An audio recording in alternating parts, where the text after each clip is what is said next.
We now move to question time, and I call Senator Dean Smith. Very much, President. My question is to the Minister representing the Treasurer, Senator Gallagher. Yesterday the Treasurer said in Parliament, Bill Evans from Westpac, a very respected economist, said, "I don't expect them to put upward pressure on interest rates." Today, Mr Evans said, "The risk is that the stimulus that's in the economy in 2023-2024 proves to be stronger than the Reserve Bank is comfortable with, and therefore they don't have the scope to cut rates as early as February." He said the timing of the first Reserve Bank cut will be the factor where the budget may have an implication. Does the Treasurer still agree with Bill Evans, whose comments clearly show that Labor's budget risks interest rates being higher for longer?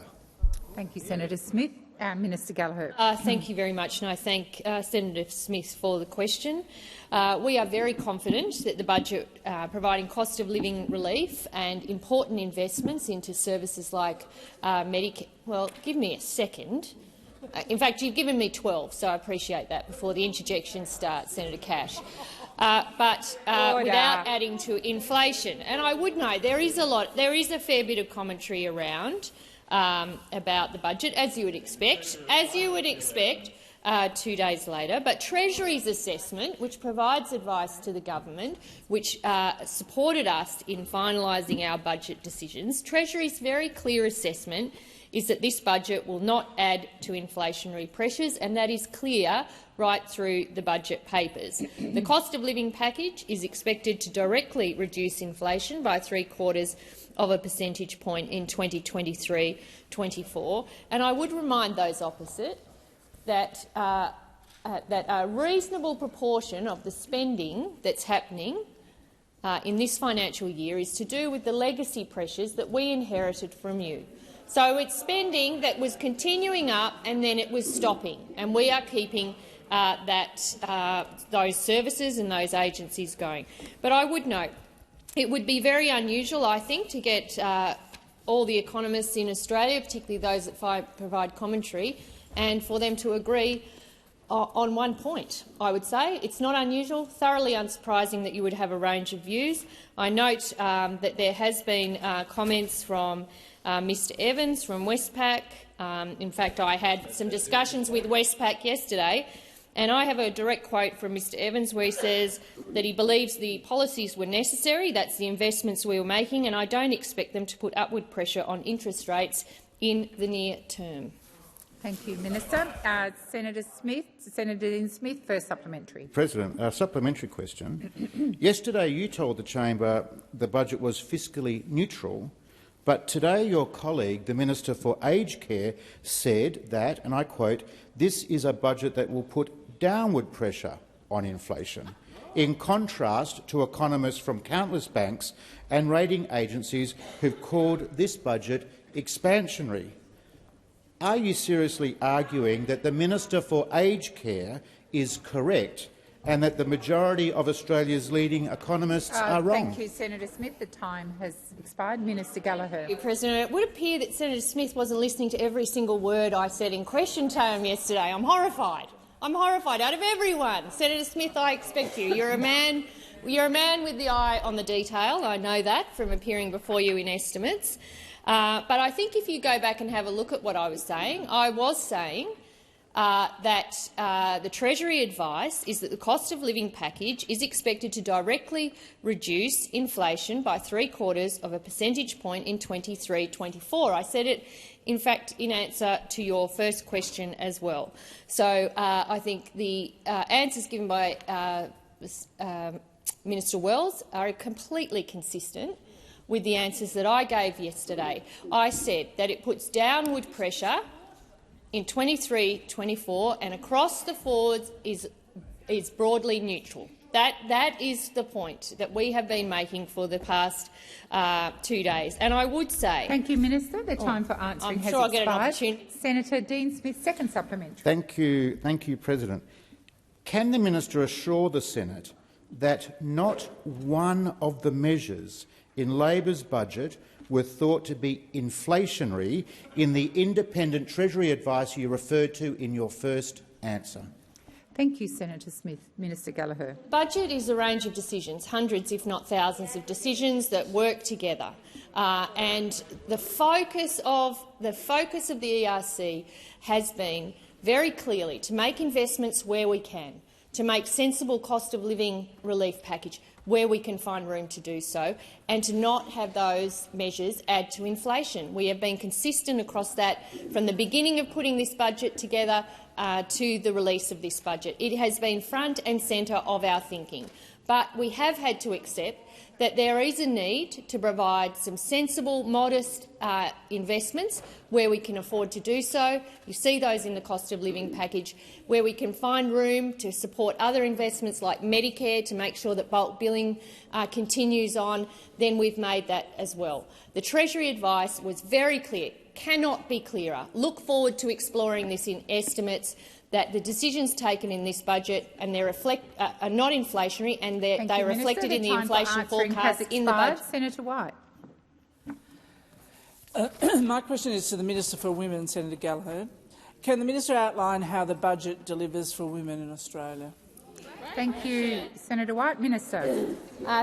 Thank you, President. I thank Senator White for the question and for her career-long effort in supporting the rights of working women right around this country. Equality for women is at the heart of what we do as a Labor government, and there's no other government in recent memory that has done as much for Australian women as we have tried to do in our first year in government.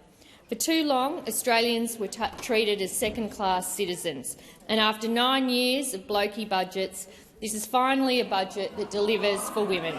It delivers for all women now and into the future, but gives the most economically vulnerable immediate relief. Our investments in parenting payments single, our increase in Commonwealth rent assistance. Please resume your seat. I have called order. Senator Henderson and Senator Hume. Minister Gallagher. Thank you. Our increase to working age payments, and I'm pleased that we are abolishing the punitive Parents Next program from the 1st of July 2024 and designing a new voluntary— I'm sorry, but Senator Henderson keeps interjecting and I can't hear myself think, President. Minister, resume your seat. Order, particularly on my left. Senator Hume, I've just called you twice now, 3 times, to stop the interjections. Minister Gallagher. Thank you. We are supporting women's economic equality and helping to close the gender pay gap with investments to support highly feminised workforces, including fully funding a wage increase for aged care workers, investing in the Australian Skills Guarantee, which includes national targets for women in apprenticeships, and investing in building and retaining the early childhood education workforces.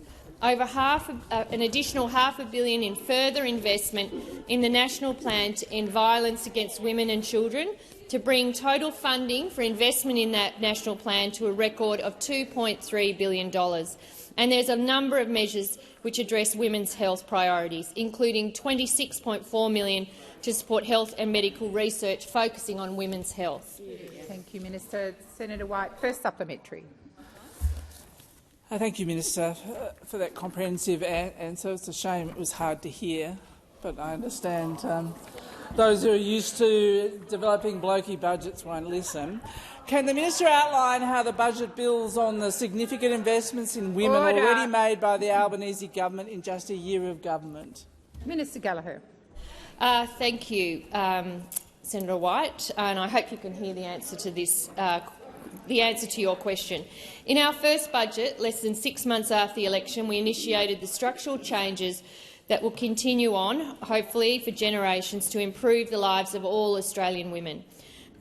Our approach is not a sugar hit for women. It's going to change the landscape for women in this country. It builds on the investments we made in October which will shift the dial on gender equality. This means investing in women's experiences across the board. For example, our investments in cheaper childcare and paid parental leave. We've invested in making the workplace relations system work better for women, including by putting gender equality at the heart of the Fair Work Commission's decision-making and by implementing the Respect at Work recommendations so that women are safer at work.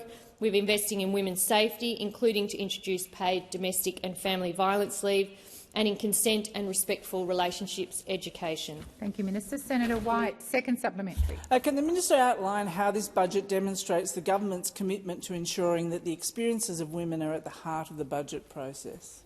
Minister Gallagher. Thank you, President, and thank you, Senator White, for the question. And just before I start that answer, could I welcome the Burralool women who are in the back row up in the chamber there, coming from Senator McCarthy. A big hello from us, and so great to have you in the Senate here, particularly when we're talking about our investments in women across the country. Our achievements, investments and actions have been made deliberately and specifically to benefit women and contribute to gender equality, not because women are an afterthought or an add-on, something that you do at the end of the budget process.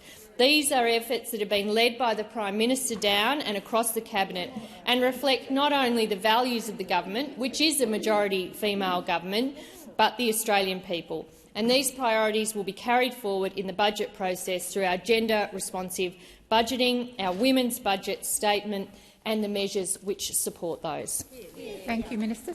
Senator McKenzie. Thank you, Madam President. My question is to Minister Watt, representing the Minister for Infrastructure, Transport, Regional Development and Local Government. The government has had almost a year to assess and evaluate the $120 billion infrastructure pipeline and make funding decisions. Last week, the government announced a 90-day infrastructure review, placing hundreds of projects and billions of dollars of investment under a cloud. A genuine review would have assessed the merits of all projects in the pipeline. Why are the $9.7 billion of Labor election commitments exempt from the infrastructure review, particularly given many are smaller projects of a type often criticised by Minister King, and in the case of the Melbourne Suburban Rail Loop, also have a scathing Auditor-General's report? Thank you, Senator McKenzie. Minister Watt. Thank you, President, and thank you, Senator McKenzie. It's nice to get a question from the National Party. We're still waiting for one about agriculture, but one day they'll get there. And it is important that we ensure that the Commonwealth Government's infrastructure program can actually be delivered, can actually be funded, that there are the skills available to build these projects. That, of course, was something that the former government never had any concern about, because the coalition, all the coalition ever used to do was get out the colour-coded spreadsheets, work out which seats they needed to put some projects into, and off to the races. Off we go. We'll go out there and make some commitments. We won't worry about whether we can pay for them. We won't worry about whether there's the tradies to build them. All we'll do is go out and make an announcement. We'll trick people into thinking they're going to get a big road, and we'll never actually get around to delivering it. So this is exact. And I note Senator McKenzie has something to say about Auditor-General reports. I would have thought she might be wanting to stay away from that. But we're all happy to talk about Auditor-General reports that happened about the former government, including Senator McKenzie, whether it be sports programs, infrastructure Senator programs. Watt, please resume your seat. Senator McKenzie. Thank you. On relevancy, the minister has gone nowhere near why the election commitments given by the Labor Party, $9.7 billion of projects, aren't also subject to the review. Thank you, Senator McKenzie. I will draw the minister to the question. Thank you. Minister. Thank you, President. Well, again, unlike the coalition government, this government actually believes that it's important to deliver on your election commitments, just as we think it's important to deliver on construction infrastructure projects that are already underway. So we have said that election commitment projects or projects that are already under construction, including projects like the Rockhampton Ring Road, something that I know Senator Chisholm, Senator Green and myself have been very strong supporters of. Those projects will go ahead while we review the bucket loads of projects in the former government's infrastructure program that were— Please resume your seat. Senator Henderson, I did call you to order and you continued with your interjections. I would ask you to listen in silence. Minister, please continue. Thank you, President. So, yeah, we make no apologies for delivering on our commitments, and we make no apologies for following through and delivering projects that are already under construction. But the reality is the infrastructure program that we inherited from the former government had blown out from around 150 projects, nationally significant projects, to over 800 projects which could not be delivered, that were never funded, that never had a plan to be delivered because they were all about making an announcement. Thank you, Minister Watt. Senator Mackenzie, first supplementary. There seems to be some confusion about which projects are exempt from the review and which aren't. Melbourne is one of only 18 airports from the 100 busiest in the world without a rail link. Who requested the $10 billion Melbourne Airport rail link project be subject to the infrastructure review? Was it the Minister, the Prime Minister or the Victorian State Labor President? Premier. Thank you, Senator Mackenzie. Minister. Well, we know that Senator Mackenzie and a number of her colleagues have a bit of an obsession with the Victorian Premier, and that for years now they have traduced his reputation in this chamber with the hope of winning seats in Victoria, but all they ever actually do is go backwards. And I think we're all interested in the goings-on in the Victorian Liberal Party because that weeping sore of a branch. Senator Watt, please resume your seat. Senator Mackenzie. On relevancy to the question, Madam President, it was a very simple question about the airport rail link in Melbourne and who decided it would be subjected to the review. It wasn't. Senator Mackenzie. I didn't want to, treaty on the Premier. Senator Mackenzie, I remind all senators there's no need to repeat the question. I will draw Minister Watt to the question. Thank you. Minister Watt.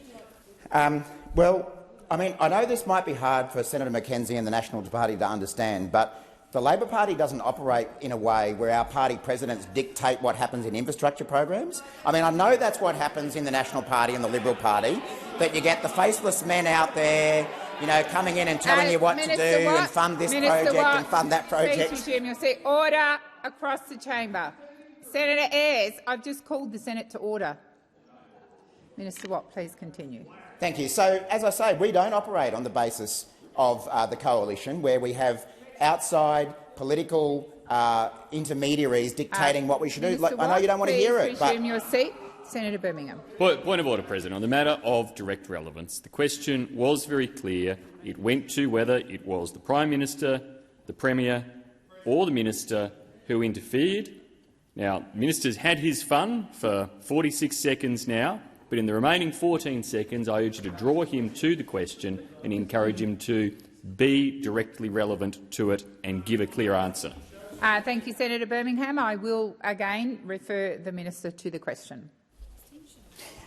What I'm trying to do in rejecting the premise of the question is point out that we operate differently, that we operate on the basis of delivering projects that have been funded, that have business cases, that can be delivered rather than making announcements.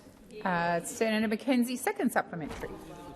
The Herald Sun today reports that the minister's staff claimed she misspoke at her May 1 press conference when she gave an emphatic, and I quote, "No, it doesn't include the airport rail link." When saying the $10 billion Melbourne Airport rail link would not be part of the review, did Minister King misspeak? And when else has she misspoken about other projects ruled in and out of the review? Will the government release a full list of projects subject to the review, given the lack of clarity on what is exempt and what isn't? Thank you, Senator Mackenzie. The time for asking has expired. Minister.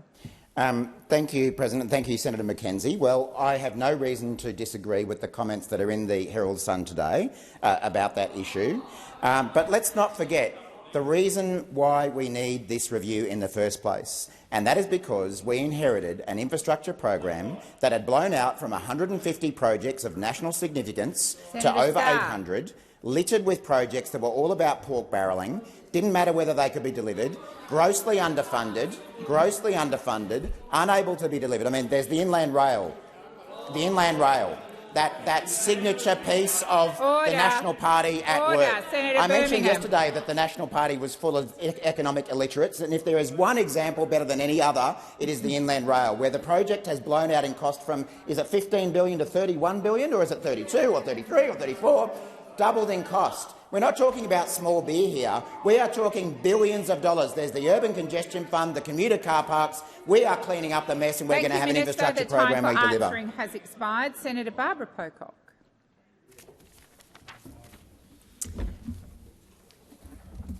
Sorry, wrong page.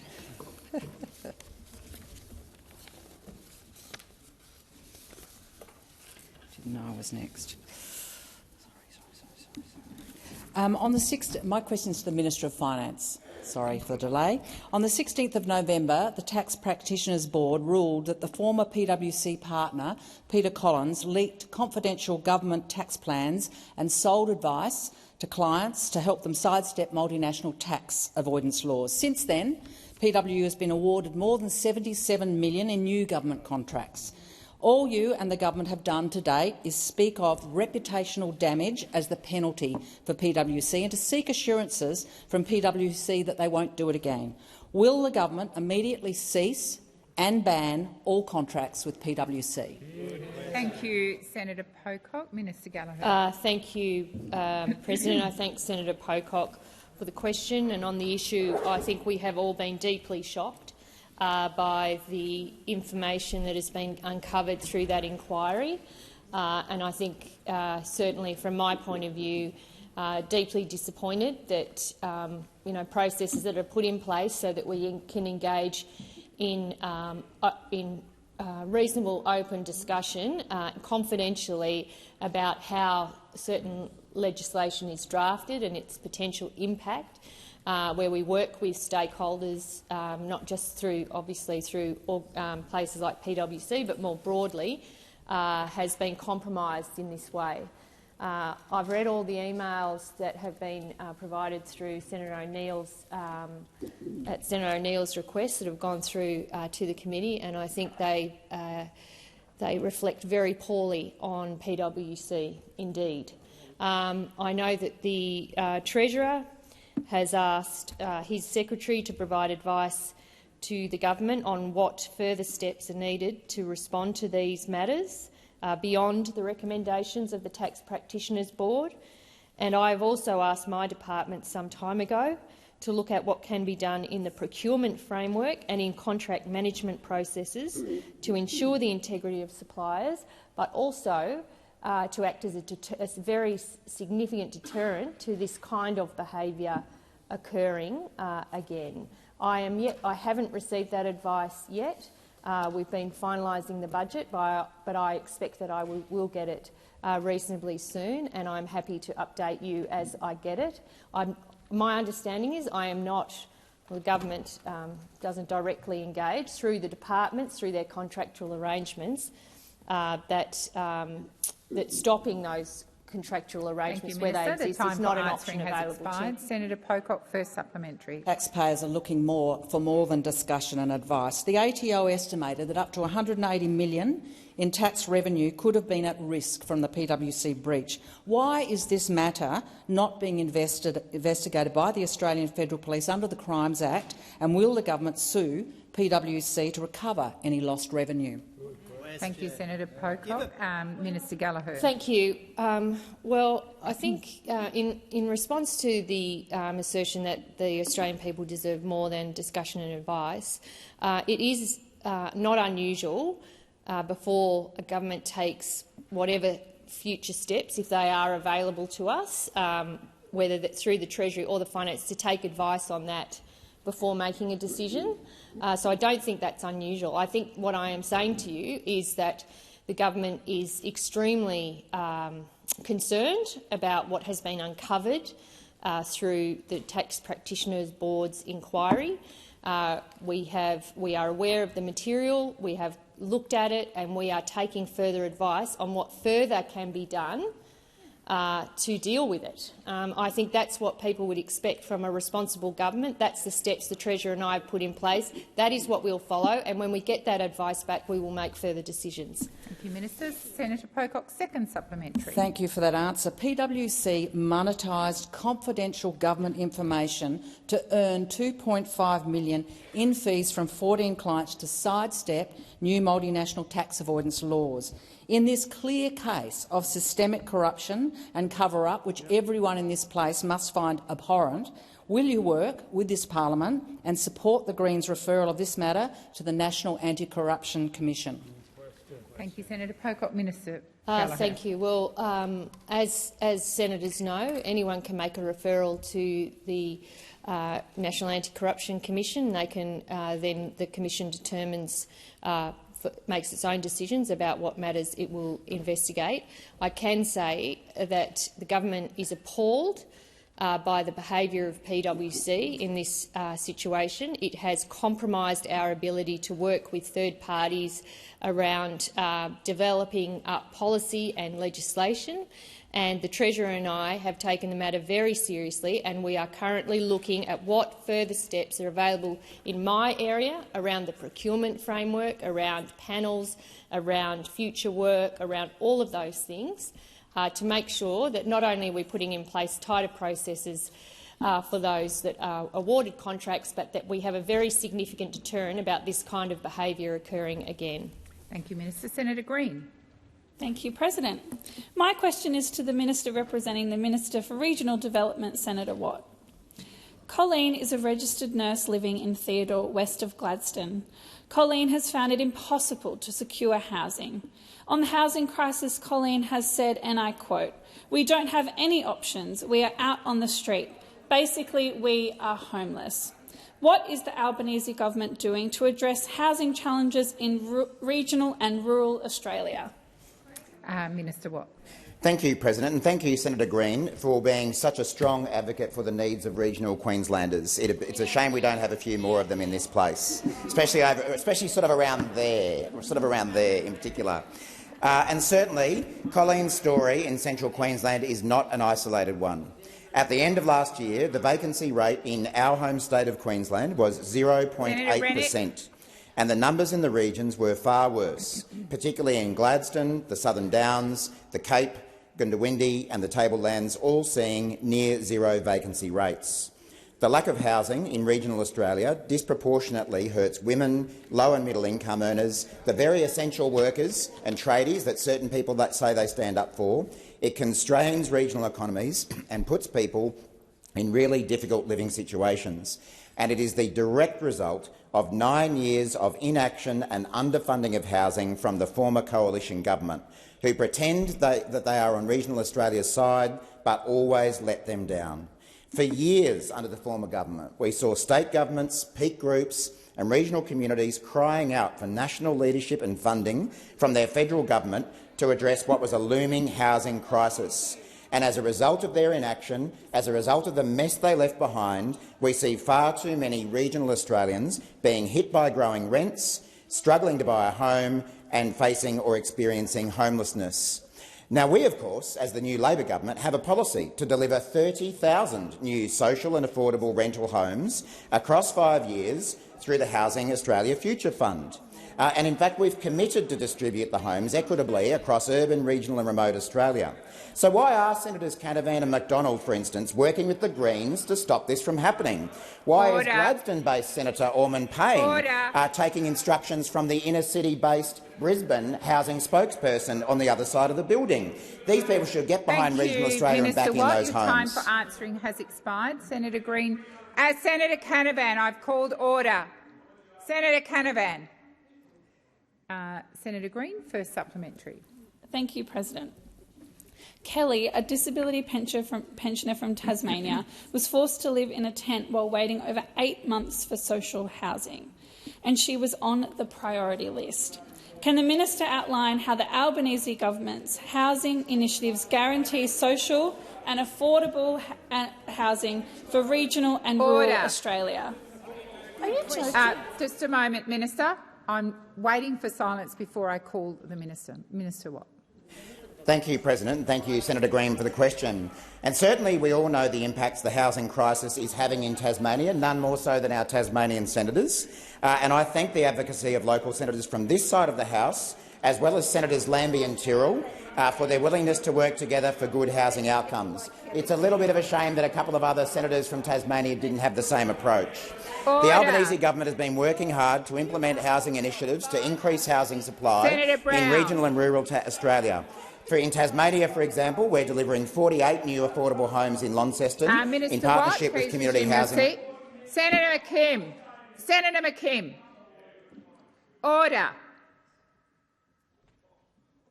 Minister, please continue. Thank you, President. We're also delivering 181 new homes in northwest Tasmania, funded by the National Housing Finance and Investment Corporation in partnership with Housing Choices Tasmania. These are the sort of things that we're doing in regional Queensland right now, and if we can get the Senate to agree, we want to do more. And that's why we've included in Housing Australia's investment mandate. Minister Watt, please resume. Order. Senator Rennick and Senator Canavan, I've called you about 3 times. I expect order when I call it. Minister Watt, please continue. Thank you, President. I know they're working together on the votes, but it seems they're working together on the interjections as well. I say to the new Greens, Dutton— Thank you, Minister Watt. The time for answering has expired. Senator Green, second supplementary. Thank you. Thank you, President. Brown. On the housing crisis, the Regional Australian Institute Green, has said, please resume your seat. I'm waiting for silence. Order. Senator Green, please continue. On the housing crisis, the Regional Australian Institute has said, and I quote, "Regional Australia wants policies that will add supply, that will make sure everyone in the community has a housing option available to them. What are the risks to regional and rural Australia if the Albanese government's important housing reforms are not implemented?" Minister Watt. Thank you, President. Thank you, Senator Green. Well, of course, we all know that the biggest risk to regional and rural Australians who need more housing is this unholy anti-housing alliance that has formed between the Greens, Peter Dutton and Pauline Hanson. Now, we've all known for a long time that the LNP has— Minister Watt, I remind you to refer to all MPs and senators by their correct title. Please continue. As we know, the LNP has profoundly let down regional Australians, but the Greens have done so too. For all the Greens' cries for more housing, they don't back it up in their own homes. So which Greens senator, for example, owns a $1 million investment property in Brisbane? It's apparently quite nice. It features a master suite of epic precautions that would keep any of the Kardashians happy. And why did that senator increase the rent on their investment property by 9% while calling for a rent freeze? Minister Watt. And which Greens senator— Watt, please resume your seat. Order on my left. Senator Hume. Order. Please continue. Which Green senator owns 4 separate properties while telling the Senate last year that the great Australian dream today is owning a property portfolio with tenants who pay your income and your assets? Why would those sort of people now want to stand in the way of other people getting a home and a roof over their head? The time for answering has expired. I'm waiting to call a senator for the next question, and I expect there to be silence. Order. Senator Tyrrell. Thank you, President. Appreciate it. My question is for the Minister representing the Minister for Health, Senator Gallagher. Your government has acknowledged that your proposed changes to the dispensing limit for pharmacies from 30 to 60 days will mean pharmacists lose income. You've made a welcome commitment that the money your government saves from this measure will be reinvested back into community pharmacies. How much money will pharmacists lose as a result of these changes, and how much are you committing to reinvest? Thank you, Senator Tyrrell. Minister Gallagher. Thank you, and I thank Senator Tyrrell for the question. There is an important change that the government is making based on the advice of the expert group, which has provided this advice to government since 2018, but those opposite ignored and didn't address. It's a significant cost of living measure that's going in terms of reducing people's what they have to pay for their medicines, and we know how much that can hit the pocket of many households, 6 million Australians who rely on regular medicines. In terms of the changes and the impact on the budgets, in the order of, I think from memory, and I will check this, I will correct this if I have to, in the order of just over $1 billion in terms of savings to the government. And we are reinvesting all of that back into pharmacy. We have also heard, and it will, and we're not disputing that there will be, lost income to pharmacies through this, basically because they are not charging people every month for the additional dispensing fees. If they're only charging that once every 2 months, that will impact on pharmacies' income. But it also makes a major difference to people who rely on medicines and how much they pay. And these are the decisions that we have thought through carefully. We want pharmacies to do more. We don't want them to be seen as retailers, sort of clipping the ticket in a sense, when they're making the... We want them to be health professionals. They want to be health professionals. Our investments are essentially putting that money back into pharmacies so that they can do those important jobs like vaccination, like opioid treatments and other things. I have no doubt the role of the pharmacist will change significantly in coming years. The time for answering has expired. Senator Tyrrell, first supplementary. Thank you. Does the government's commitment to reinvestment extend to the $1.6 billion pharmacists stand to lose from prescription co-payments? Thank you, Senator Tyrrell. Minister Gallagher. Well, certainly the money that would have normally returned to our budget will go back into pharmacy. We make that 100% commitment. We want to work with pharmacy about how these changes rolled through. So we have responded to them. Senator Ruston, it's not your turn. We have responded to pharmacy about the rollout of this administration, and you're obviously arguing for people to pay more for their medicine. So there you go. That's what you're doing. You are wanting them to pay more. That we will make those investments back into pharmacy to make sure that they can do new programs, more programs, and indeed programs that were facing a funding cliff under the former government. We'll work with them on the phasing of this, so coming in September, then coming in June. Gallagher, please resume your seat. January. Senator Ruston. Point of order on relevance. I think you'll find that the question that was asked by the senator at the other end of the chamber is not the question that is being answered by the minister. You may draw her attention to it unless she doesn't understand the question. Thank you, Senator Ruston. The minister is being directly relevant. Minister, please continue. How's opposition going? Thank you. If the question relates to whether the government, will fund the other income, not related to the one that's returning to government, that is not our intention, but we do want to work with pharmacy about the new things they can do. Senator Tyrrell, second supplementary. Thanks, President. Does your government's promise to reinvest every dollar pharmacies lose include or exclude the lost dispensing fees are required to compensate per the current community pharmacy agreement? Thank you, Senator Tyrrell. Minister Gallagher. The government remains committed to the agreement and it will continue. We will enter, no doubt, in the next little while discussions into the 8th pharmacy agreement. But I think the point we're trying to make here is the government got advice that said there is absolutely no reason why people have to come in every month to get their medicines. For a certain number of medicines, you only need to come in once every 2 months. If your doctor approves it, you can get access to this medicine once every 2 months. It will save you money. It will save money throughout the year. It is safe. It's the advice to government. And if we weren't acting on this, I think people who have to buy medicines every month are right to ask their government why.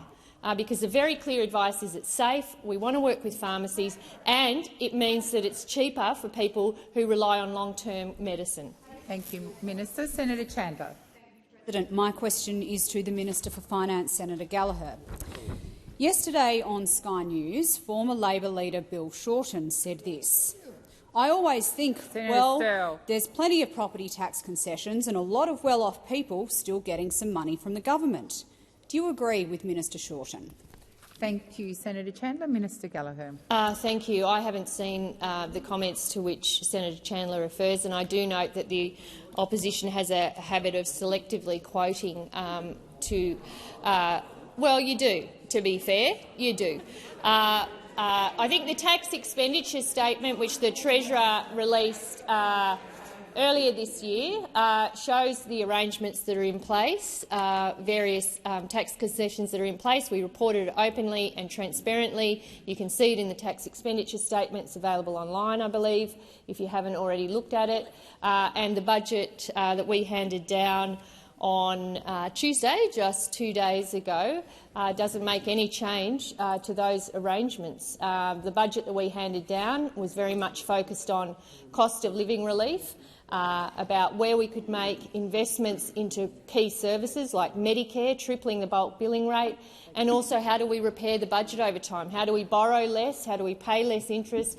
And the importance behind returning those upward revisions in revenue to budget repair so that we put the budget on a much more sustainable footing so that we can find room for responsible investments in other areas of services as those decisions get taken. Senator Chandler, first supplementary.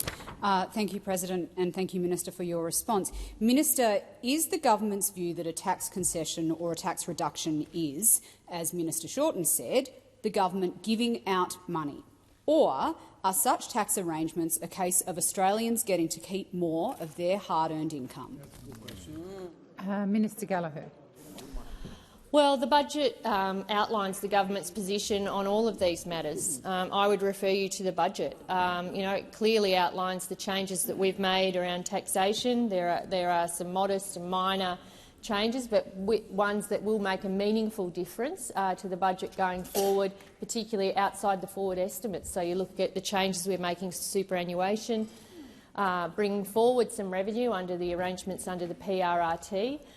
That is the position of the government. But I would say, it's very important, I think, and that's why the tax expenditure statement was released, that people are aware of the concessionary nature of a whole range of measures that exist in the budget. It's important that we have that information available to people, and those where there hasn't been any change to those concessions in this budget that we handed down 2 days ago.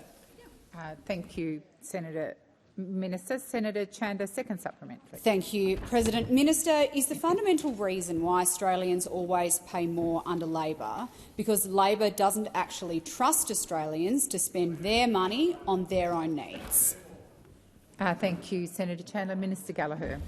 I didn't catch the end of it, but I think I got the gist of it. Minister, just for clarity, I'll get the Senator Chandler just to repeat. It's quite a short question. Thank you, President. Minister, is the fundamental reason why Australians always pay more under Labor because Labor doesn't actually trust Australians to spend their money on their own needs? Thank you. Thank you, Senator Chandler. Minister Gallagher. Thank you, Senator Chandler. It doesn't change my answer, but the budget that we have handed down, I think, shows the respect with which we hold the Australian people, because it responds to the pressures that are being experienced now. It responds to essential services going forward, and it creates space to grab the opportunities that come for the future. So it's a story about meeting Australian people's needs now, investing in services and growing the economy so more people get more opportunities in the future. This is a very responsible budget, and I think it pays respect to the Australian people. And in terms of the budget repair story, we will be borrowing less, significantly less under this budget and under the repair strategy that we've implemented. So I don't accept Senator Chandler's proposition. We will borrow $300 billion less, and we will pay less. Well, we will pay $83 billion less in interest. Expired. Thank you, Senator Babet. Thank you. My question is for the Minister representing the Minister for Trade and Tourism, Minister Wong. Minister, we live in a global economy, and Australia has a lot to contribute to international trade. We are blessed with an abundance of natural resources and an agricultural sector that produces the best food and fibre in the world. I commend the government on their recent success in negotiating trade agreements with the UK and India. Can the minister please update the Senate on the current progress with negotiating a free trade agreement with the European Union? Thank you, Senator Babet. Minister Wong. Thank you, Senator Babet. And as you know, as a consequence of Senator Farrell going to China, also on trade issues, and I'm happy if you come to that in a supplementary question to go to that. I will update on the EU as well as the UK, and thank you for your recognition of the UK agreement.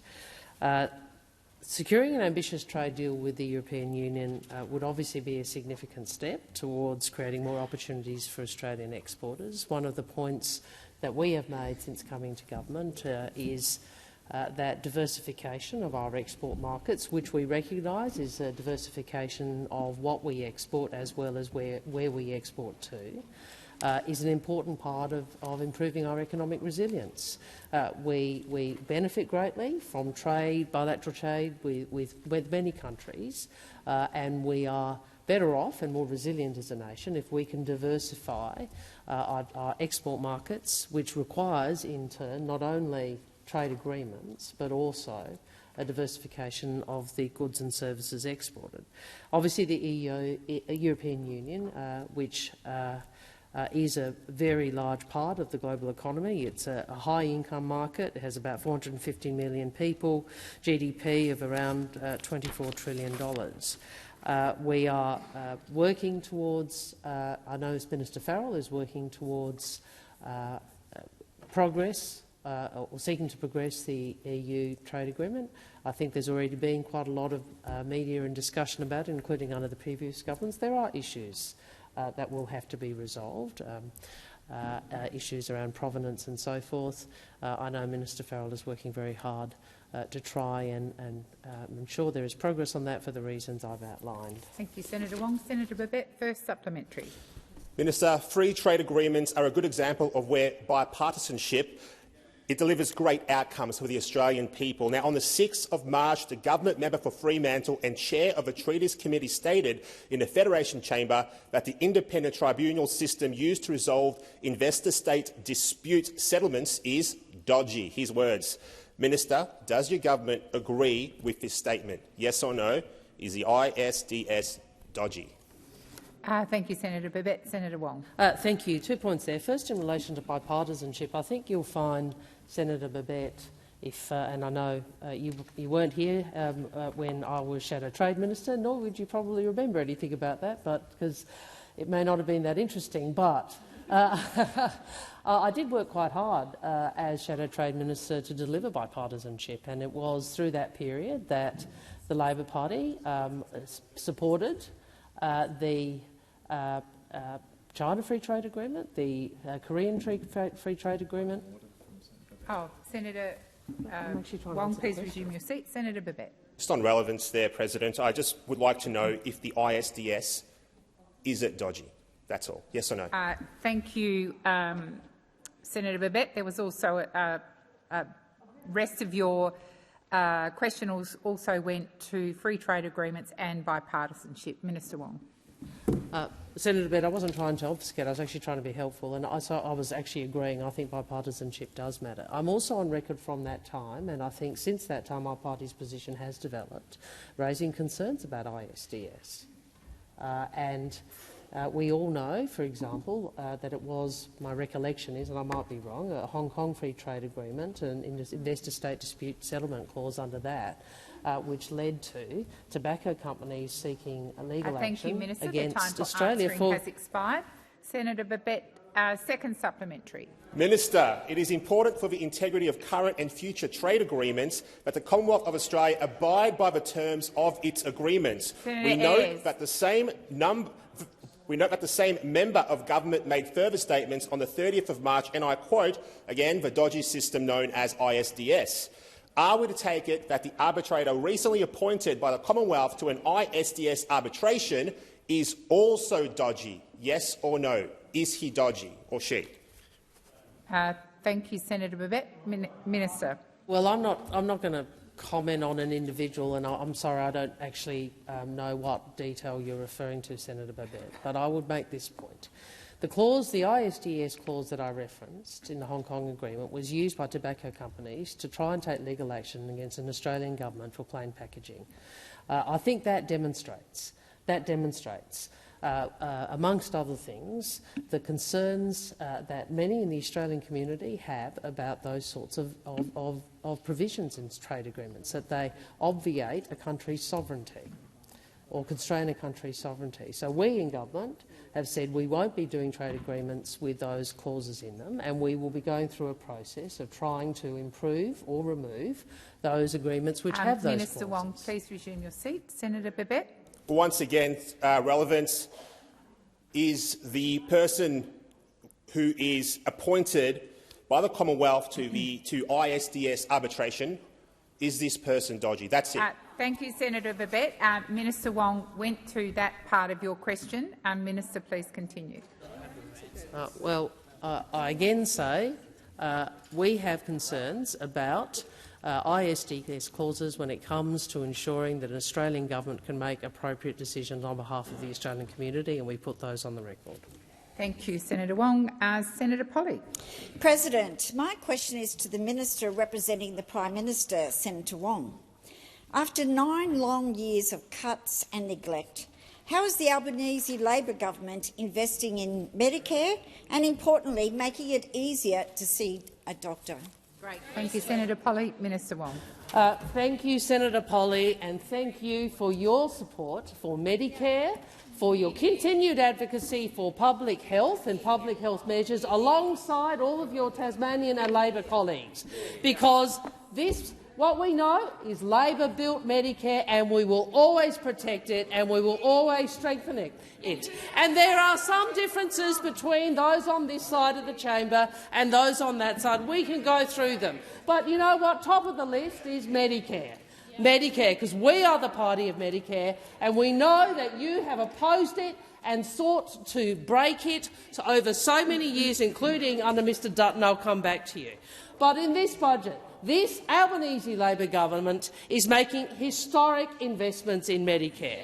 We believe Australians should be able to access affordable, reliable health care. That is why we are investing $5.7 billion to build a stronger Medicare. Our priority is to invest in Medicare and make it stronger. Their priority was to cut Medicare. Those opposite left measures in the budget on a timeline to be cut, and they failed to address the needs of Australians, particularly our most vulnerable. This government is investing to ensure the tripling of the bulk billing incentive. This is the largest increase to the incentive in the 40-year history of Medicare, and it will benefit Australians. It will benefit pensioners, it will benefit Commonwealth concession card holders, and it will benefit Australian families. We've wasted no time making medicines cheaper, establishing Medicare urgent care clinics, investing in practices to employ more nurses and allied health professionals. We've committed $219.4 million to extend public dental services, because we understand Medicare must always be protected. Minister Wong, the time for answering has expired. Senator Polley, first supplementary. What a stark contrast. Following a sharp decline in bulk billing under the Liberals and Nationals, can the minister please outline to the Senate what the government is doing to boost bulk billing? Order. Minister Wong. Thank you for the question, and of course we understand how important bulk billing is, and what we also know, and what Australians know, is that for over a decade those opposites made bad decisions that eroded Australia's world-class healthcare system, and they weren't up front with the Australian people on the bulk billing rate, which has been in decline. Let's remember, they're led by a man who doctors voted as the worst health minister in decades. Now, the principle that all Australians should have to access affordable care underpins Medicare. That is why, as I said, the centrepiece of our strengthening Medicare package is a $3.5 billion investment to triple bulk billing incentives for GP visits. This means 5 million children and their families, 7 million pensioners and concession card holders will be able to see a GP without an out-of-pocket expense. Senator Wong. The time for answering has expired. Senator Polley, second supplementary. President, how is the government making Medicare stronger for all Australians, and how does the budget deliver crucial funding for urgent needs of today and reforms for health care for tomorrow? Thank you, Senator Polley. Minister Wong. Thank you, Senator Polley. Well, as I said, we're investing in bulk billing. We're investing in practices to employ more nurses and allied health professionals. We're investing in public dental health services. We're investing $47.8 million in wound care for patients with diabetes and chronic wounds. We're investing in digital health to ensure that critical information sharing more secure, safe and efficient information system to benefit patients and clinicians. Those opposite are remembered for many things, and one of them is the GP tax. Let's remember that the man who will front the parliament tonight saying he's going to talk about families was the health minister who sought to impose a tax on Australians going to GPs. The GP co-payment, which Mr Dutton sought to impose, is something every Australian should remember when he stands up tonight and claims he speaks for Australian families. That is why we know it is only those on this side.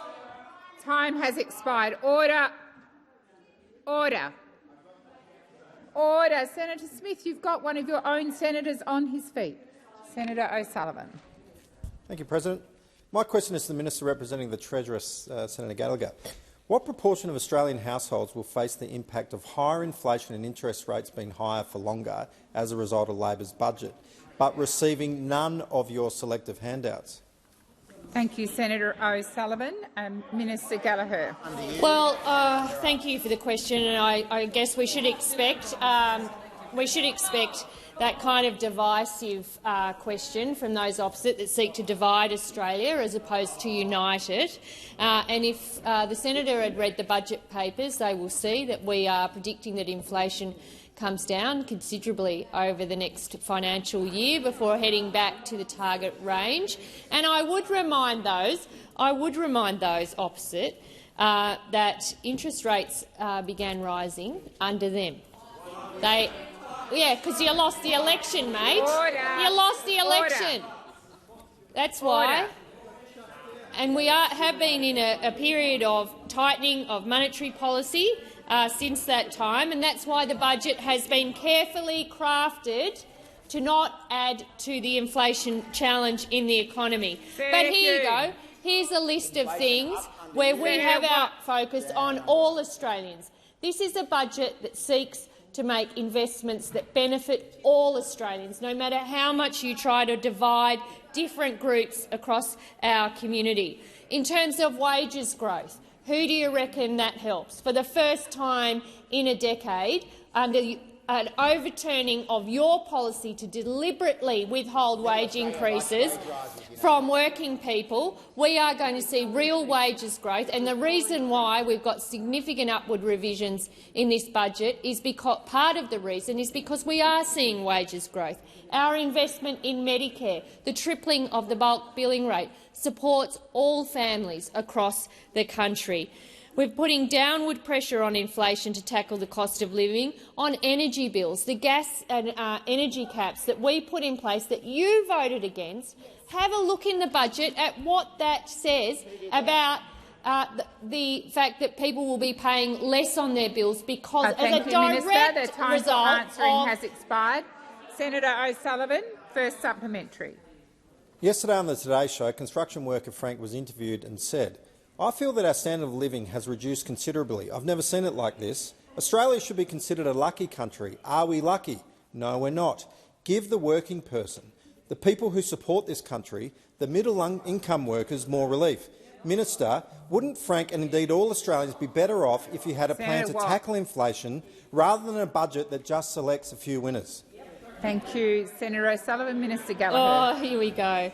It's so predictable. And would I say I didn't see that interview, but what I would say is there are challenges in our economy because of 10 years of failure to deal with the challenges, to deal with the energy transition as one example, and we are playing catch-up so that we can seize the opportunities and the jobs and the income that is going to come with that energy transition. We are putting in place legislation that you voted against to get wages moving in this country. You voted against it. Every single time we put in this place some legislation to improve the lives of working people, you vote against it. You vote against the Housing Australia Future Fund. You vote against the National Senator Stark. Reconstruction Fund. You vote against every idea that we are bringing into this chamber to build a better future for every Australian. You vote no to it, and then you come in here and start pretending that you're on their side. It doesn't add up. Answering has expired. Senator O'Sullivan, second supplementary. Thank you, President. This budget confirms that cost of living continues to go up. Gas and electricity prices continue to rise, real wages are not growing, inflation remains high, unemployment will rise and Australians will pay more taxes. Why is it that Australians always pay more under Labor? Thank you, Senator O'Sullivan. Minister Gallagher. Thank you, Madam President. And what the Australian people will see in this budget is targeted cost of living relief, helping those that are most vulnerable. Are you opposed to that? Are you opposed to those investments? Because it sounds like you are. Delivering historic investments in Medicare and aged care. Are you opposed to that? Because it sounds like you're opposed to that. Wage increase for aged care workers. You opposed to that too? That's in the budget. Because it sounds like you are. Growing the economy in skills, in small business, for renewables. Sounds like you're opposed to that as well. Strengthening the budget surplus, cleaning up the mess that we inherited. $11.5 billion in legacy funding pressures that just were going to tip off a cliff. $17.8 billion in savings in this budget. We're borrowing less. We're paying less interest. We've forecast a surplus this financial year, and you're opposed to that. Expired. Senator Wong. I ask that further questions be placed on notice.